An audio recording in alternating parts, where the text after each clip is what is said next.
ಮೊನ್ನೆ ದೆಹಲಿಯಲ್ಲಿ ಕಾಂಗ್ರೆಸ್ ಪಕ್ಷದ ರಾಷ್ಟ್ರೀಯ ಕಾರ್ಯಕಾರಿಣಿ ಸಭೆ ನಡೀತದೆ.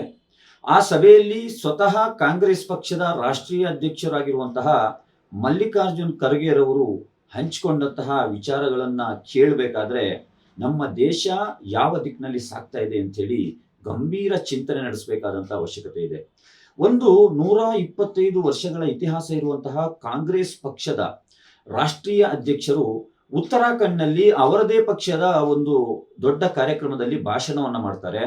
ಭಾಷಣ ಮಾಡಿದ ನಂತರ ಶ್ರೀರಾಮ್ ಸೇನೆ ಎಂಬುವಂತ ಒಬ್ಬ ಫ್ಯಾಸಿಸ್ಟ್ ಸಂಘಟನೆ ಅಲ್ಲಿ ಗೋಮೂತ್ರವನ್ನ ಹಾಕಿ ಅವರು ದಲಿತರು ಎಂಬ ಏಕೈಕ ಕಾರಣಕ್ಕೆ ಆ ಸ್ಥಳವನ್ನ ಶುದ್ಧೀಕರಣ ಮಾಡುವಂತ ಪ್ರಕ್ರಿಯೆಯನ್ನು ನಡೆಸ್ತಾರೆ. ಇದು ಇಡೀ ದೇಶ, ಇಡೀ ರಾಷ್ಟ್ರೀಯ ಮಟ್ಟ ಅಲ್ಲ, ಅಂತಾರಾಷ್ಟ್ರೀಯ ಮಟ್ಟದಲ್ಲಿ ತಲೆ ತಗ್ಗಿಸುವಂತಹ ಘಟನೆ. ಈ ದೇಶಕ್ಕೆ ಸ್ವಾತಂತ್ರ್ಯ ಬಂದು ಇಷ್ಟು ವರ್ಷಗಳು ಕಳೆದ್ರೂ ಕೂಡ ಒಂದು ಅತಿ ದೊಡ್ಡ ರಾಷ್ಟ್ರೀಯ ಪಕ್ಷದ ಅಧ್ಯಕ್ಷರಿಗೆ ಈ ರೀತಿಯಾದಂತಹ ಅಸ್ಪೃಶ್ಯತೆ ಆಚರಣೆಯನ್ನ ಮಾಡಬೇಕಾದ್ರೆ ಸ್ವತಃ ಕಾಂಗ್ರೆಸ್ ಪಕ್ಷದವರು ಕೂಡ ಯಾವುದೇ ಪ್ರಮುಖವಾದ ನಾಯಕರು ಧ್ವನಿ ಎತ್ತಲಿಲ್ಲ ಎಂಬುದು ಇದು ನನ್ನ ಮಾತಲ್ಲ, ಸ್ವತಃ ಮಲ್ಲಿಕಾರ್ಜುನ್ ಖರ್ಗೆ ಅವರ ಮಾತು. ಯಾವ ನಿಕ್ಕಿನಲ್ಲಿ ನಾವು ಮುಂದಿನ ದಿನಗಳಲ್ಲಿ ರಾಜಕಾರಣ ಮಾಡಬೇಕು? ಇದೇ ರೀತಿಯಾದಂತಹ ಪರಿಸ್ಥಿತಿ ಕಾಂಗ್ರೆಸ್ ಪಕ್ಷದಲ್ಲಿ ಹಿಂದೊಮ್ಮೆ ಅಲ್ಪಸಂಖ್ಯಾತ ಸಮುದಾಯದ ನಾಯಕರಾಗಿದ್ದಂತಹ ಗುಲಾಂ ನಬಿ ಆಜಾದ್ ಅವರಿಗೂ ಎದುರಾಗಿದ್ದನ್ನ ನಾವು ಮರೆಯೋ ಹಾಗಿಲ್ಲ. ಹಾಗಾಗಿ ನಾನು ಈ ವಿಡಿಯೋ ಮುಖಾಂತರ ಪರ್ಯಾಯ ರಾಜಕಾರಣಕ್ಕೆ ನಾವು ಚಿಂತನೆ ನಡೆಸಬೇಕಾಗಿರುವಂಥದ್ದು ಈ ಕಾಲದ ಬೇಡಿಕೆಯಾಗಿದೆ. ದಲಿತರು ಮತ್ತು ಅಲ್ಪಸಂಖ್ಯಾತರು ಈ ಸೋಕಾಲ್ಡ್ ಜಾತ್ಯತೀತ ಪಕ್ಷಗಳ ಕೇವಲ ವೋಟ್ ಬ್ಯಾಂಕ್ ಆಗಿ ನಾವಿದ್ರೆ ನಮ್ಮ ಸಾಂವಿಧಾನಿಕ ಹಕ್ಕುಗಳು ಸಿಗೋದಿಲ್ಲ.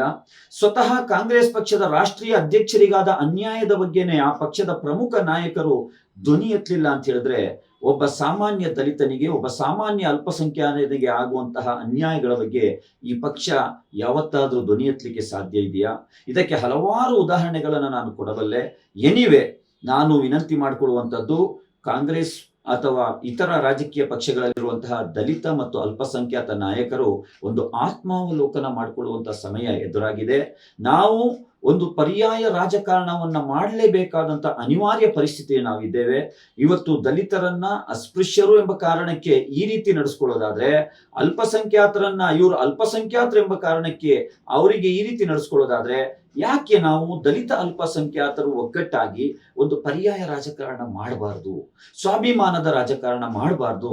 ಡಾಕ್ಟರ್ ಬಾಬಾ ಸಾಹೇಬ್ ಅಂಬೇಡ್ಕರ್ ಅವರು ಹೇಳಿದಂತಹ ಒಂದು ಘನತೆಯ ರಾಜಕಾರಣ ಮಾಡಲಿಕ್ಕೆ ಈ ಕಾಲ ಪಕ್ವವಾಗಿದೆ. Social democratic party of India ದೇಶ ಮತ್ತು ರಾಜ್ಯದ ಅಹಿಂದ ವರ್ಗಗಳಲ್ಲಿ ಒಂದು ವಿನಂತಿಯನ್ನು ಮಾಡ್ತಾ ಇದೆ.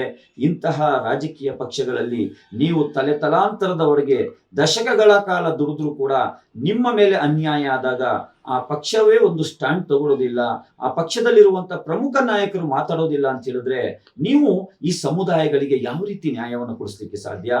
ಹಾಗಾಗಿ ಬನ್ನಿ, ನಾವೆಲ್ಲರೂ ಸೇರಿ ಪರ್ಯಾಯ ರಾಜಕಾರಣವನ್ನು ಬಲಪಡಿಸುವ, ಪರ್ಯಾಯ ರಾಜಕಾರಣಕ್ಕೆ ಮುಂಡಿಯನ್ನು ಹಾಕುವಂತ ಒಂದು ವಿನಂತಿಯನ್ನ ನಾನು ಈ ವಿಡಿಯೋ ಮುಖಾಂತರ ಮಾಡಿಕೊಡ್ತೇನೆ.